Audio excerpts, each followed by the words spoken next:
on vous montre en image. Ça, c'est une Toyota moteur D4 de 115.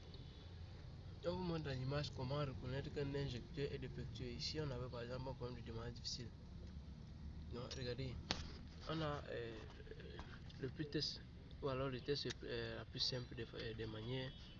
On enlève les tuyaux haute pression ici, c'est-à-dire sortie pompe d'injection pour entrer des injecteurs. Voilà, on a tout enlevé les 4 tuyaux afin de pouvoir contrôler et voir l'injecteur qui est défectueux ou alors les injecteurs qui sont défectueux.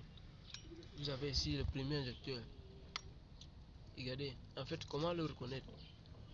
Lorsqu'on enlève le tuyau de pression, on doit observer minimum 5 minutes. C'est-à-dire pour voir, lorsque ça conserve du carburant comme ceci, du gazole comme ceci, à l'entrée de l'injecteur comme ceci, c'est que c'est encore bon. Vous voyez, c'est bon. Voici le premier injecteur. Il a du carburant à son entrée.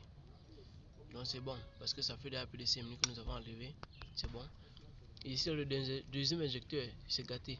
Vous voyez que c'est déjà sec, ça a déjà vidé. Donc ça veut dire, quand ça vide comme ça, ça se passe comment généralement? Ça veut dire, parfois lors du démarrage ou alors pendant son fonctionnement parfois, c'est-à-dire il injecte presque parfois en continu dans la chambre de combustion. Voici le troisième injecteur, il est bon. Il a encore du gazole. Quatrième injecteur pareil. Donc sur les 4 injecteurs, on a un injecteur qui est défectueux, qui est l'injecteur de la chambre numéro 2.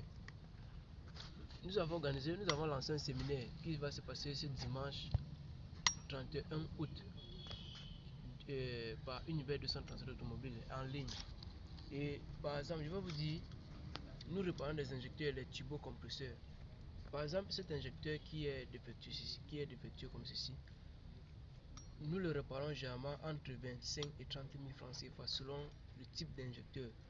Et s'il faut le changer pour mettre un injecteur neuf, sachez qu'un injecteur neuf coûte à partir de 90 000 à montant, voire 150 200 000 francs l'unité. Donc ça dépend du type d'injecteur qui sont montés sur votre véhicule.